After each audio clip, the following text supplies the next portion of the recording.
Go. When I was about 10 years old, me and my friend Price Horn, me and my friend Stanton, I don't know what his last name was, me and my friend, there was a guy named Jeremiah that was in that crew, and then there was my very best friend named Tony Jones. Tony Jones lived right across the street. He was my homie. He was a little older than I was, probably 2 years older than I was, and I was 10. He was about 12 years old, and we would play like G.I. Joe characters and things like that. And other people would pass by and see him, and he was like, "Oh, it's my little brother," trying to like justify his still playing with G.I. Joes to his older friends from school. And I just kind of like, I didn't care. I was just happy to be playing in the ditch with Tony Jones, some G.I. Joe characters.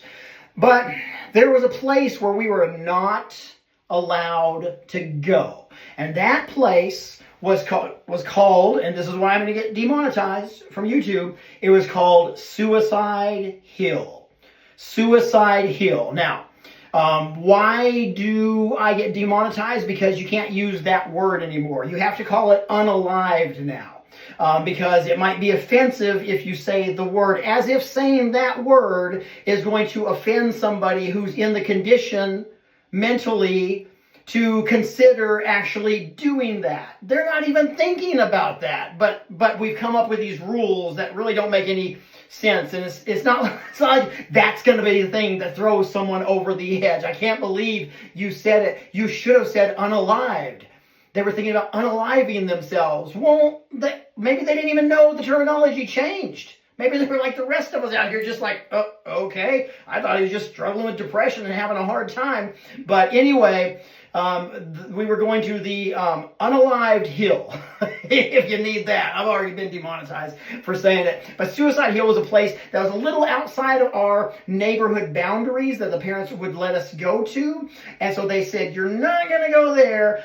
Don't go there. And the other reason was because we would all ride our bikes. Now, back then, I wasn't in the crew that had the bikes that, the BMX bikes with the mag wheels and all the stuff like that. Those were cool looking, but I never had that. Our bikes were kind of made out of parts that we found back in the woods or other people had in their yards, and we would piece things together. And I remember most of my bike was made out of a Huffy frame and then maybe Murray, handlebars, and we just pieced things together. And it was in the day before we had the hand brakes, or at least none of us had the hand brakes. Everyone has hand brakes now and shifters on there. No, this was just straight one gear. You pedaled, and when it stopped, you would back pedal like that, and they would chain would lock up like, and then you would like, if you were cool, you knew how to and slide that thing to like that.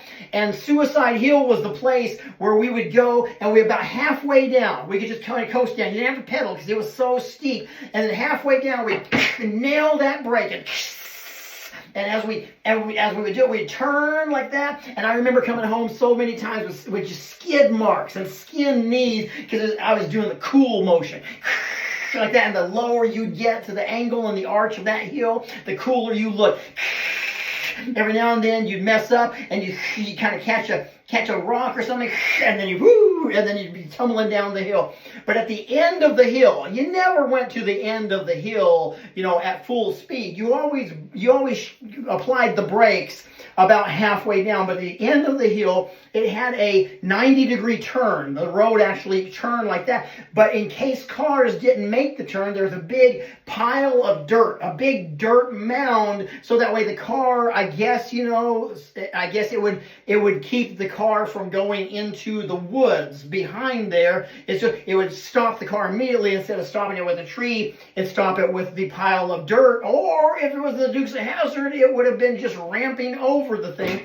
And so that was Suicide Hill. Well, we snuck out to Suicide Hill. This was on a Saturday morning, and we were riding our bikes. It was me, Jeremiah, Price Horn, Stanton, and Tony Jones, my best friend from across the street. And we all start just, going. Stanton is going first, and he's on the way. He's a cool cat, and he was going first, and we all kind of took off after him, a little bit after. We staggered it so everyone could keep their eye on each other, because we like to see the visual. You know what I'm saying? It's just it was cool. And it was boyhood at its best. and we took off, and Stanton applied his brakes about halfway down. But the unique thing that would happen sometimes, and those of you who remember this, you remember it all too well, is that your chain would come off of the sprocket on one of the sides every now and then. And when it did, you didn't have brakes anymore. You couldn't go anymore because there's no chain that attaches the front to the back to drive it or to stop it. The chain came off of the sprockets, and now Stanton we notice he's like, he's doing a death wobble, an unalive wobble, and he's doing all that all the way down, and his bike is going crazy, and his feet are just pow, pow, pow, pow, pow, hitting the ground. He's trying to apply his foot brakes, just doing that, but we all wore Walmart shoes, and those brakes didn't work very good. His feet were just pow, pow, pow, pow, like just bouncing off the ground. And we stopped, and we just watched. We watched in awe as Stanton just made his way down the hill. His little legs, his bike wobbling, and then it happened. Now wait, here's where I need to interject.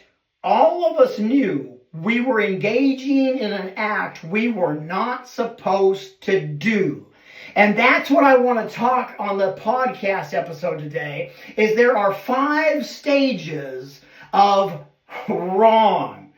When we're about to engage in wrong, there are 5 stages we go through. And what I want to do is I want to address these because someone out there today is listening, and everyone is in one of these stages in a certain area of your life. And I want to catch you at whatever stage you're in and apply these thoughts, these mindsets, this think twice rocker advice. I'm the rocker asking you to think twice about something, because there's chances that you are engaging in an activity or contemplating engaging in an activity that you know is wrong for you. That's what we were doing. And that is stage 1. Stage 1 is knowing that this is wrong and we say no to it. That's a great feeling. Whenever you can walk away, and that's what true character is. True character is not just doing right. Doing right is great, but doing right also can be a forced activity. We're going to do right if we have eyes on us. It's when we choose to do right and we have the freedom to do wrong. No one would ever find out, but yet we choose to still do the right thing. That's where good character is. And we can tell what kind of character someone has by the actions they do when they think no one else is ever going to find out. But all of us have this internal compass. I refer to that internal compass as the presence of the Holy Spirit, because I subscribe to a belief system that believes in the internal guidance of God Almighty. And some people have a different version. Some people have higher power. Some people, whatever it is you believe, that's fine. You believe that. But I believe every one of us, and you'll know this by this sign, every one of us know when we're about to do something wrong, because we can always hear the voice of leadership, the voice of the compass, the voice of the guidance, the inner witness of the compass on the inside of us to do right. We can pray till we're blue in the face about, God, should I do something? Should I do something? If we're looking for a yes, a lot of times we'll hear nothing, because the assumption on a yes is that you should try it anyway. And as you move forward, you can always hear the voice of direction and the Holy Spirit the clearest and the loudest when we're about to do something wrong. That's when we have this navigation on the inside. We just this check in our spirit, if you will, and it's like, something's not right about this. And that's what we knew. We knew something wasn't right about this. Why? Because we were told, don't go there, but we chose to. And that's stage 2. Stage 2 is we choose to do the wrong thing, even though we know it's wrong, and we do it with apprehension. That's a long thing to write. I would say this. Stage 1 is knowing it's wrong, but we say no. Stage 2 is saying yes with apprehension. Stage 2, yes with apprehension. We are apprehensive about this action because we know it's wrong, but we are choosing to say yes. We still feel uncomfortable. You can tell we're not in our comfort zone in doing this wrong. It's kind of like when you hear someone say a cuss word and you can tell this person never cusses. They're pronouncing every bit of this cuss word. You can tell they're out of their element. It's like me when I was 19. I tried to take on smoking.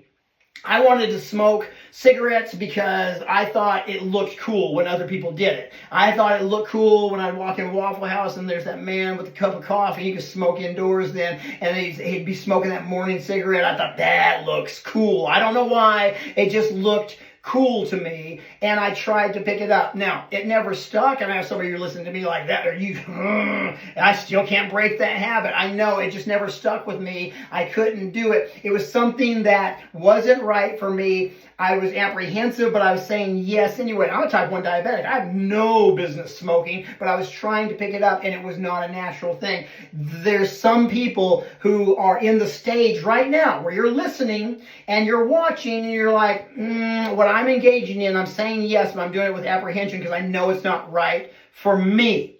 Okay? You're in that stage. You feel uncomfortable. You look uncomfortable. Other people can sense this is not the behavior, this is not the activity, this is not the place for you, but you're doing it anyway. You're engaging that anyway. And then we find stage number 3. Stage number 3 is where we now become more comfortable because time has passed and we haven't been caught doing something wrong.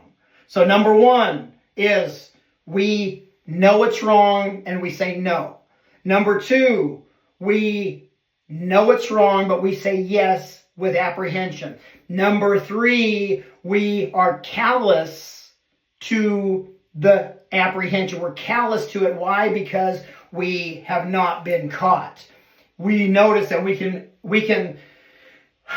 operate in this behavior that is not right for us to be involved in with no problem, with disregard. Why? Because we haven't been caught and there's been no negative consequence. And so now, since there's no negative consequence, I can continue. If I haven't been caught before, I won't be caught again. I won't be caught now.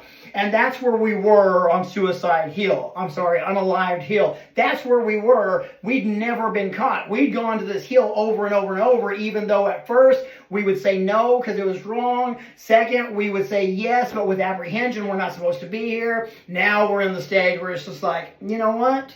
We haven't been caught. We're going to enjoy this. And now stage number 4, Stanton finds himself in. And that stage number 4 is this.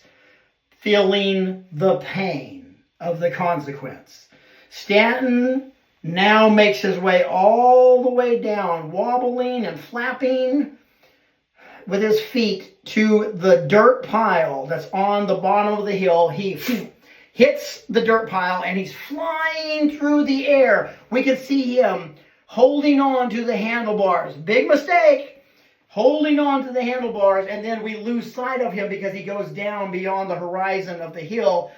And then all we see is a puff of smoke in the air. It's a puff of dirt in the air. And we foot it on down to see what Stanton's demise looked like. We were afraid. We didn't know what we would find. And we got down there, and Stanton was doing that thing where he was gasping for air. He had handlebars wrapped around his chest. The rest of his bike, one part was over here, then 30 yards over here. There was a wheel over there. There was a small child over there. We don't know what that child was doing. And Stanton was in a world of pain. Why? Because Stanton is in stage number 4, that the wrong action caused him the consequence of pain. You might find yourself having blown past these other things, and now all of a sudden you're feeling the pain of consequence for the wrong action that you started out knowing this is not right for me. You started out saying no, and then you ended up saying yes, but with apprehension because everyone else is doing it, so I'm going to be there. And then you start to participate in this wrong action. And I don't know what the wrong action is for you, but you don't have to dig very deep to find that thing. You know immediately when I say the wrong action that you may find yourself in, you have something that comes to your mind of like, yeah, this thing right here in my life, this is not right. It could be an attitude. It could be a behavior. It could be a thing that you do. It could be a message that you are going back and forth with somebody that you're not supposed to be going back and forth with. It could be something in secrecy. And that is the unique thing. Anything done in secrecy has something weird to it. If you can't tell people about about it, if there's something off there, and you need to be honest with yourself about it. And Stanton has blown through those other things, and now he finds himself in a world of hurt. And what do? It'd be noble if I told you that we all gathered around him, and we helped him, and we threw him over our shoulders. One of us grabbed bike parts, and we started piecing the bike back together. And we grabbed our bikes and we carried him to the top. And when we carried him to the top of the hill, there was a helicopter waiting, and we put him in the helicopter and heroically airlifted him to where he could get medical help. But none of that happened. We weren't heroic. We were exactly like most people. We saw that he was still okay. We made sure, and then we took off. We all went to our homes, we all went to our houses, and we let Stanton stand on his own. I know everyone out there is like, how could you, man? That's not a friend. Exactly. We were operating with the behavior and with the character that was on our level. Not good. And that's where most people are. Most people find themselves in the 5th stage, after the consequence, feeling abandoned by everyone that they were involved in doing the wrong thing with. Now those people aren't around when you face the consequence. Now those people are no longer around when it's time to pay for the wrong in the actions. And I know it would make us feel good if they would take ownership of their part. But the truth is, it doesn't matter if they do or not. Because we ourselves had number 1, number 2, number 3, and number 4. We had number 1 through 3 to cause us and give us a chance to stop, but we chose to continue. And now when we're alone in our consequence, which I'm a big fan of consequence. I hate seeing people have to pay the consequence. I hate paying the consequence. I hate that season, but I can tell you this.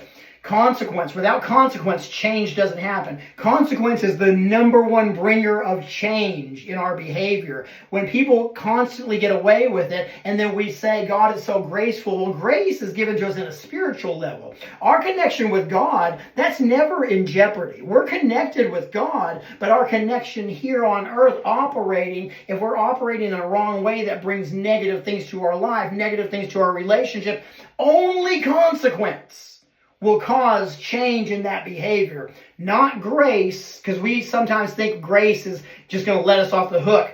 The hook is never set there, because the hook that we're talking about is here on earth. The relationship that provides grace is a heavenly spiritual relationship. But a physical thing here, you do something in the physical, you reap the results and rewards in the physical. You go work out over and over and over, you reap the rewards of working out over and over and over. No one has just showed up at a bodybuilding contest and said, you know what, I'm just operating on grace. Nope. They're operating on everything they poured into the physical realm. And so when you find yourself in a negative position in the physical realm, it's quite often a result and a consequence of negative behavior. So consequence causes us to feel the pain of the wrong that we did. And the pain is given to us and allowed to be in our life, so that way it will bring about us deciding, I don't want to go through that anymore. I don't want to feel this. I don't want to have this result over and over. And we will continue having that same result, because we do the same behavior until the consequence gets to us enough that we say, no longer, I'm not going to do it anymore, and it costs me too much, and I'm not willing to live like that anymore. Friend, what stage are you in your life right now with certain things? I don't know what those are, but you do know what those are. I'm asking you to consider, if you're in the stage of knowing it's wrong and you're saying no, but you're being tempted to say yes, hold fast and steady to that no.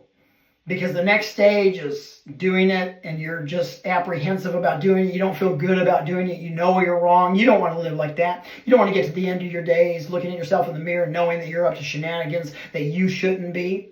Or maybe you are doing wrong and you've grown callous because no consequence. You've never been caught. Well, I'm telling you, this, what you're watching today, is literally your warning sign. Not a doom and gloom thing. It's more of a rescue thing. God's trying to rescue you from having to pay the consequence by you choosing to change your behavior and change your actions right now. Unpluck that which was planted. That's a real thing. Say, oh, no longer. Yes, I was wrong. Yes, I was doing that thing. I'm not going to do it anymore. And you don't have to define yourself for the rest of your life by the season that you were doing the wrong thing. No. You can learn to do the right thing. There's support groups. There's people who will work with you on a mentorship level. There's leaders. There's church. There's people for you that will help you through these things. There's community groups that you don't have to. If it's a habitual thing and it's a thing that you're drawn to, an addiction type of thing, there are ways that you can navigate to different behavior. But maybe you're finding yourself in the place of consequence. And you're finding yourself feeling like you've been abandoned by everybody. Friend, stop looking to them. Doesn't matter what they did. It matters where you are. You've got to pick yourself up, just like Stanton, from that dirt pile. You've got to unwrap those handlebars from around you. And you got to make the choice to walk back up that hill, piece your bike back together, and find a way. We saw Stanton Monday at school. We saw him. Stanton was a little bruised up. He was like, man, I can't believe y'all just left me. But seemingly, he was okay. Now, he may have had to have therapy later on in his years for this betrayal and abandonment. But at that time, he was okay. And I'm asking you, let others that you feel betrayed by, because they're not there to pay the price with you, but they were there to do the activity of wrong with you, let those people off the hook. Get your eyes off of those people, okay? And you make the choice today what you're going to do. Will this pain drive you to a better version of you, or will you allow it to make a bitter version of you? I sure thank you for tuning in. Think twice, rock your advice. My name's Elijah. Have a good one. Bye.